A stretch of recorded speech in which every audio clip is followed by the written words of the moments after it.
And welcome back to Moment, our YouTube channel here at the Babam Kulu Sanctuary.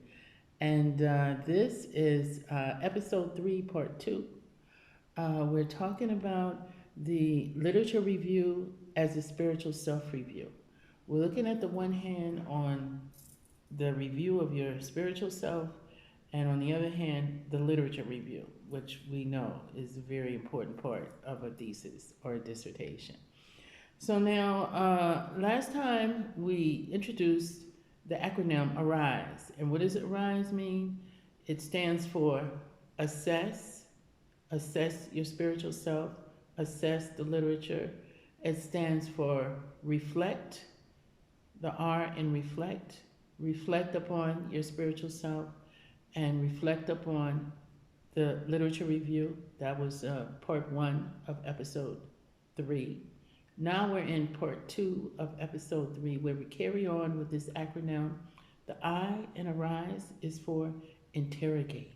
We want to interrogate our spiritual selves on the one hand and interrogate the literature on the other hand. Then there's select. The S stands for select. We want to select what our spiritual path is going to be based on our guidance. Cozy. We know about that. And then also we want to select which bodies of literature must come forth in our literature review. And lastly, we want to engage with our spiritual self on our spiritual path and engage with the literature review. So now let's get going. What do we mean by interrogation? Well, interrogating your spiritual self. Who are you spiritually? What is your spiritual path? How did you come upon this spiritual path? Is it deliberate? And mind you, when we talk about spirituality, we're not talking about religion. So we're going to have other sessions where we actually unpack religions. But now we're talking about spirituality, which entails our relationship not just with other human beings, but also with nature, because it's about a wholeness, it's about a oneness. So, what do indigenous ways of knowing wholeness have to do with the 21st century modalities that we're living in right now? What do indigenous ways of knowing have to do with the demonstration of values that would need to be carried out? Now let's take African spiritual practices as an example. African spiritual practices, there's one type of indigenous spiritual practices that existed long before colonization, apartheid, slavery, capitalism, imperialism, and all these other isms that we find ourselves in today. So with African spiritual practices, there's a focus on the light, bringing the light to the world. Spiritual beings relating to what's happening in our everyday life. Now, we're all connected to the divine through our spiritual being. And our spiritual being can be guided by the divine, or it can be guided by other aspects that would not be able to take us to our destiny the way that it needs to happen. Unfortunately, African spiritual practices such as divination, or such as seeing the interconnectedness between all things, of avoiding separation, knowing that there's divinity in all of us, and it's this divine aspect of ourselves that we need to connect to the Supreme Being. So we want to interrogate what does that mean to us when we go to bed at night, wake up in the morning, everything we do, everybody that we interact with throughout the day. To what extent in this interrogation of our spiritual self have we looked at our family backgrounds? Have we looked at genealogy? Have we interrogated who our ancestors are and what they did? And you notice I say who they are, because the ancestors are not were, as if it's in past tense. Even though they might not have a human body at this point in time, that consciousness, that soul consciousness carries on.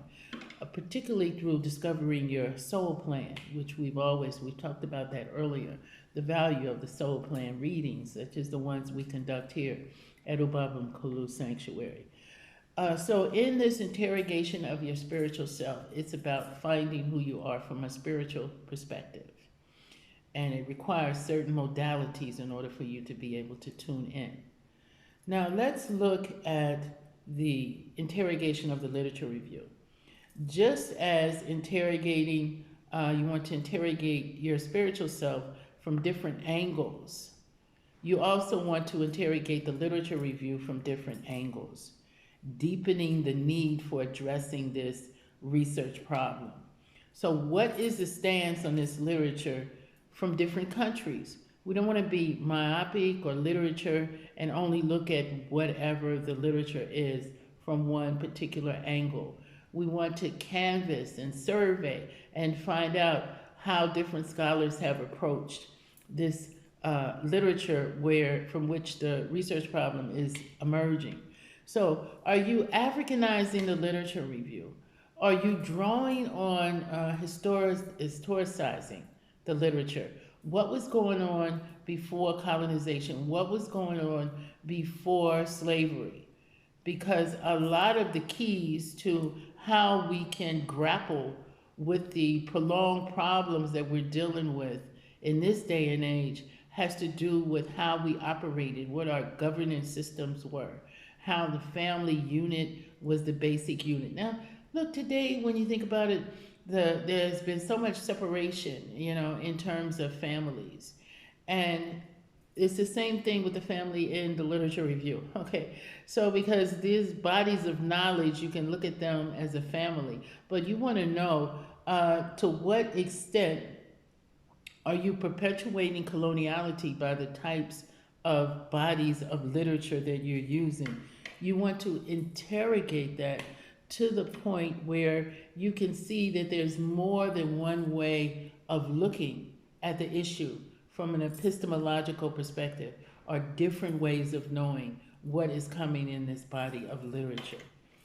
Now, upon interrogating, we want to then be able to select.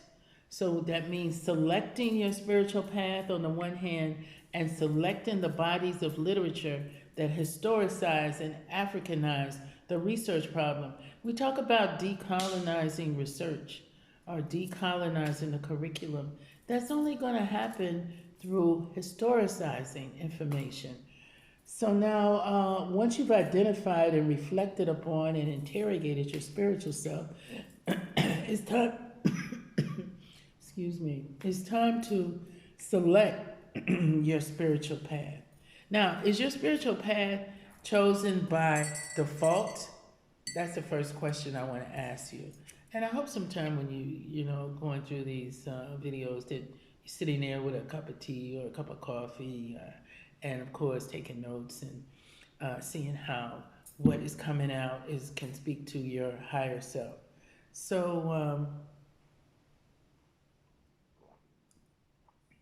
you want to select your spiritual path. Now, what do you have to choose from? What are the angles of the spiritual path that you have to come to grips with? Well, by now, I'm sure you've done your genealogy chart that we've talked about earlier. And in your genealogy chart, this is where you want to come to know more about ancestors and be able to understand what they did when they were walking the earth, how they lived when they were here, what kind of work did they do, who got along with who, what were their personalities like.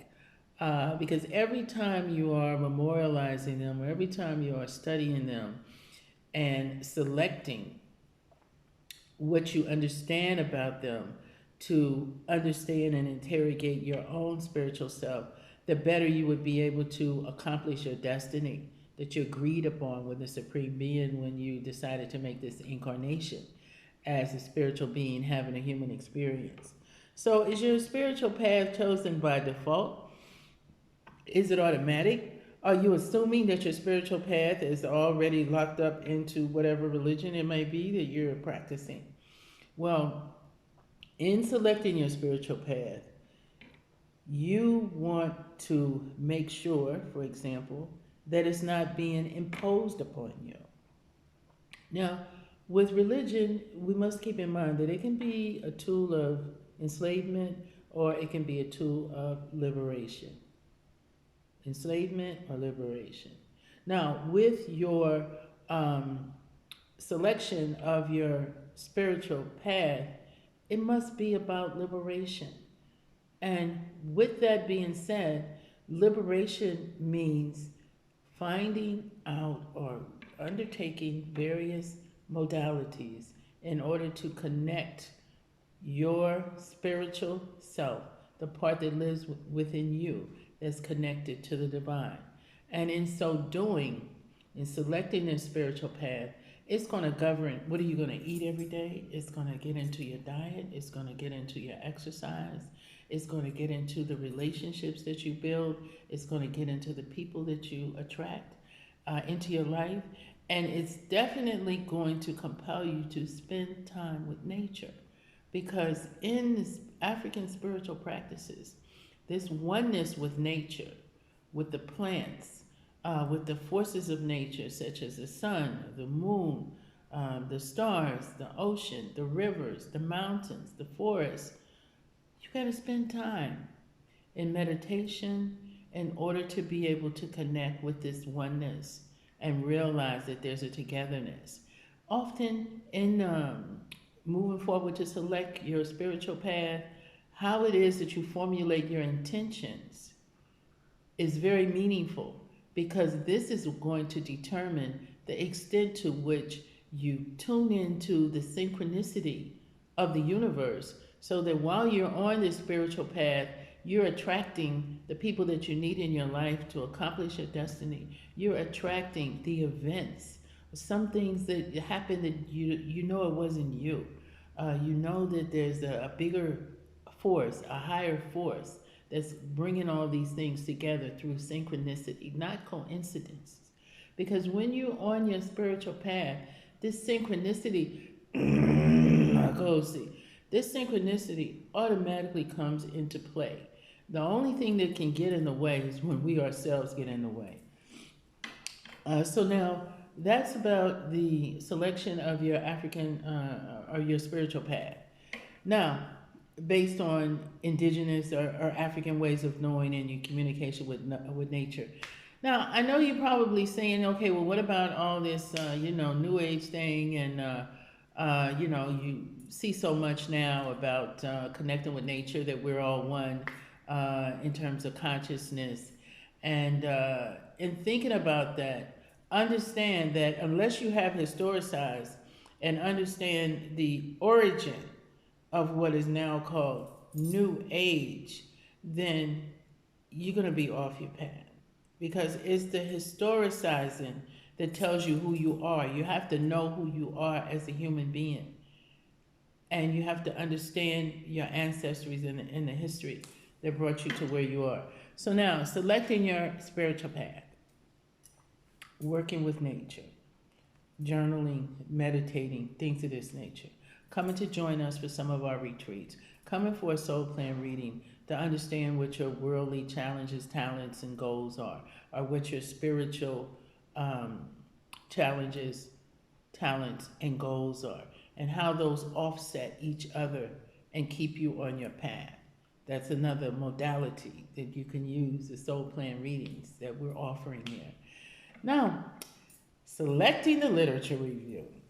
Now, once you identify, assess, reflect upon, and interrogate the literature, select what you need on this foundation for the literature review. Now, that brings you to discernment. Now, that's the very same discernment that you have when you select in your spiritual path.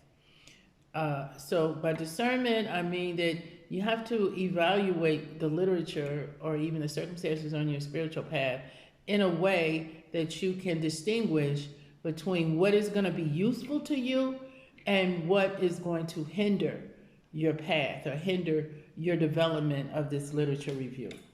There has to be a conscious decision, not one by default.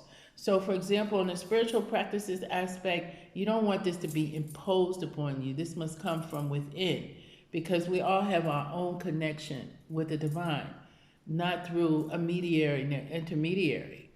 On the other hand, with the literature review, you don't want to just do it because you're only staying with this particular body of literature because another group of scholars stayed with that body of literature. No, you have to, let's call it mix and match. You have to look more so on the periphery and understand that when things are conceptualized, we don't want to just necessarily be focused on a single discipline, but have more of a multi-inter-transdisciplinary review of the literature. Not so far off on the periphery that you're going off what it is that you're trying to bring together. But you have to be wide enough and broad enough in order to understand what's going on out there and how these various aspects interconnect or are more interdisciplinary or multidisciplinary or transcending various disciplines in order for a research problem to be addressed. So this is another part of the selection process in selecting your literature review. So now you want to go through the strands of literature and in deciphering the research problem and deciding which areas would help contribute to whatever it is that you're trying to find out. So the question here that you're really asking yourself is, how do selections made also regarding your spiritual self relate to your selections of the literature review? Now let's just unpack that for a few minutes. And I want to say that question again. How do selections made regarding your spiritual self on your spiritual path relate to the selections made regarding the bodies of literature that you're going to use for the literature review? When your spiritual self and your spiritual path, when you align with the divine, then this is going to influence how it is that you make your selections for the literature review. That guidance is going to be there. These things are not separated, they're integrated. This is why the doctoral journey is a spiritual journey, whether we realize it or not. And the more that we can deepen our spiritual awareness and our spiritual consciousness, the easier it is for synchronicity to come into fashion and for the bodies of literature, the type of literature that we need, to arise and come to us through our research. When we're going through the databases, when we're looking at Google Scholar, EBSCOhost, or whatever it is, the search engine that you may be using, the words and phrases that come to your mind, if your spiritual self is aligned to the divine, it's going to direct you and guide you in terms of the bodies of literature that you want to select for the literature review. So let's focus on how these are interconnected. And lastly, we want to talk about the engagement. Now, engaging with your spiritual self on the one hand and engaging with the literature review on the other hand. This is how we're getting to arise, the arising of your spiritual self and the arising of your literature review. So thinking about this, you're going to find out when we get to the end, these types of questions that we're posing are going to allow you to go into a deeper component. So now engage with your spiritual self. That means engaging with your ancestors and your spirit guides. They have a lot to share with you, but they also have needs. I had one client said to me, I never thought about, that the ancestors, they passed away, they're not living. What do they need? Well, they're gone. They need to be remembered. They need to be acknowledged. They need to be recognized. They need to be known. And they need offerings. They need offerings that is going to lighten their path. For example, candles or incense that's going to move away the negative energies that may be around us and keeping us from being closer to them. So they do have their needs. And this review, this spiritual review, is ongoing. So, how are you living out your soul plan? That can tell you about how to engage with your spiritual self. Are you engaging with your purpose? Are you a follower instead of a leader? And by a follower, do I mean, are you not even leading yourself? Because you must be the main leader. You and your connection to the divine must be the main leader. And you cannot be a passive follower in engaging with your spiritual self. If you want to live your best life in accordance with your sacred contract with the Supreme Being, then you're going to have to clean your ancestral lineages.